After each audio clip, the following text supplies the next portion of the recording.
Thank Ratna Sagar and the Primus imprint for taking on my work, especially Bhola Verma, who really showed sustained interest in the project, and without whose sustained support, this book would not have seen the light of day. So, I'm sure that the patience and the accommodation that he showed, I'm sure that the meticulous editing and attention to detail, I'm sure that the Primus imprint will go a very long way in academic publishing. And thank you, sir, for your vision in launching this imprint. And of course, I'd like to thank all of you for coming here, colleagues, students, contributors, friends. Thank you very much, especially for braving the heat. I will take a little time because I think the book belongs not really to me, but to the contributors. So to speak only of my perspective would not really be fair to the book and to the contributors, so I hope you bear with me. And the idea, of course, is to whet your appetites for more, not to really put you off. Now, the volume had its genesis in a seminar that was organized by the Department of English way back in 2004. And I'd like to thank the department for its support in allowing me as the director and the head to have organized that seminar when film studies were not very popular, at least in the more conservative departments of English. So it's gone a long way since then, and I hope that film studies will form part of the curriculum. So anyway, it's also difficult to give some unity to papers that have accumulated, that have collected together, and then they coalesce into a book. But cinema, I'd like to say, emerged a little more than a century ago to become one of the most potent forms of expression that has made an impact on practically every sphere of theory and praxis. From the very outset, it has raised a host of issues that have challenged the premises of art, aesthetics, philosophy, psychology, and politics. And some of the questions that it has continued to pose are its relationship to the other arts as well as to technology, the ways in which consciousness and perception are influenced by this new medium, and its impact in the public sphere because of its mass appeal and wide outreach. And that's why it is important to study cinema, because by studying cinema, we also study the history of the times. We trace the trajectory of the history of the times. Then other important questions are, how do we theorize the specificity and the commonality of film, literature, and other modes of cultural expression in an age of increasing interplay among these forms? How do changes in the public sphere through state intervention and regulation, changes in structures of dissemination and spectatorship, and processes of globalization inflect the history of cinema in various locations? How do cinematic representations construct and negotiate the politics of identity? How do they map the transitions and the continuities from the colonial to the post-colonial, and also grapple with the schisms, fissures, and conflicts of the colonial state, and later of the post-colonial nation state, which is increasingly marked by the economic and cultural processes of globalization, accompanied paradoxically and perhaps inevitably by bitter local and ethnic conflicts.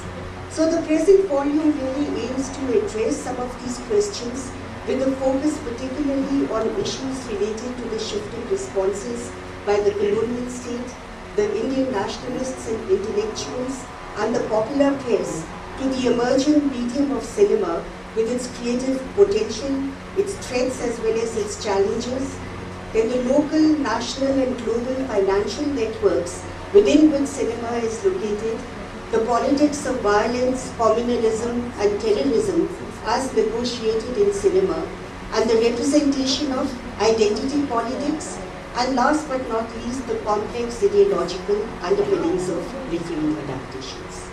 So to begin with, the emergence of cinema in the early 20th century in India as a powerful tool for the manipulation of the masses generated deep anxieties in the colonial state about its relationship with the colonial subjects. At the same time, there were debates and controversies among Indian nationalist leaders, intellectuals, and writers about the advantages and disadvantages of this new media. These issues are explored in the first section, and writing Indian cinema. They are explored by Madhav Prasad in his examination of the report of the Indian Cinematographic Committee, the ICC report. This committee was set up in 1927 to investigate the issue of censorship, and the need for censorship was felt by the colonial rulers, not only because of the corrupting influence of American films, but also, interestingly, because of the intrusion of the unwelcome native gaze into the private domain of the ruling class, especially when it came to representations of Western women and the use of the cinematic technique of the close-up in kissing scenes. And there's also the complex issue of spectatorship and the paradoxical identification of the colonized with the colonizer. In fact, there's a very interesting citation of an incident when the native audience of a film sympathized with the white heroine, when the rather than with her Oriental persecutors. They kept saying, "Look out, miss! Look out, miss!" identifying with the white heroine. So, whereas the colonial rulers and the conservative Indian elite highlighted the corrupting threat of cinema, nationalists such as Lala Lajpat Rai took an uncompromisingly radical position as harbingers of modernity.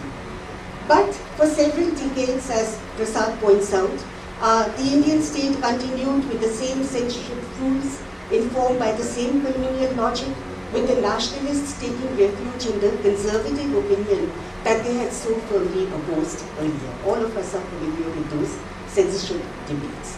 So, many of these ramifications are further explored by Lalit Joshi with reference to responses to cinema in 4 Hindi periodicals from 1920 to 1947. Sudha, Madhuri, Chand and Hans. And he shows how cinema entered the Hindi public sphere and engaged with contentious issues of this period, and how issues related to censorship, art, aesthetics and the market, ethics and morality, glamour and fashion became part of the larger debate on what constituted an Indian identity and Indian culture. Valentina Vitali takes up further the issue of the historiography of Indian cinema, and she foregrounds the neglected issue of film exhibition and emphasizes the importance of reframing Indian cinema within local, national and global financial networks, as well as marketing and distribution strategies for an understanding of cinema in India as a practice constitutive of Indian civil society. And she goes into the question, for example, of why Amitabh Bachchan became more popular than Dara Singh at a particular phase in their respective careers. Then the articles, please forgive me if I'm going on, I can stop at any time if you want me to. The articles in the next section, Fractured Qualities, take up further the interventions of cinema in the public sphere and its engagement with the political conflicts and divisions of the time from partition onwards, focusing primarily on issues of communalism and terrorism. These are the articles by Rashmi Doreswamy, who discusses the traumatic communal violence depicted in films on partition. Anuja Jain's article carries forward the discussion of representations of the politics of communalism to recent times in the context of the demolition of the Babri Masjid and the subsequent communal violence in Bombay. And she makes a very interesting comparison between mainstream Bombay cinema and documentary cinema. And she points out how documentary cinema makes the audience question their utopic desires and also makes them confront the deep-seated sectarian conflicts that fracture the Indian nation-state.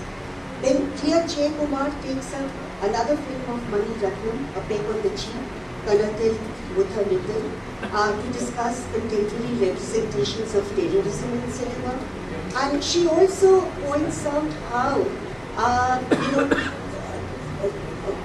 questions of cinematic form, aesthetics, spectatorial pleasure, and cultural recognition, play important roles in the politics of the films. And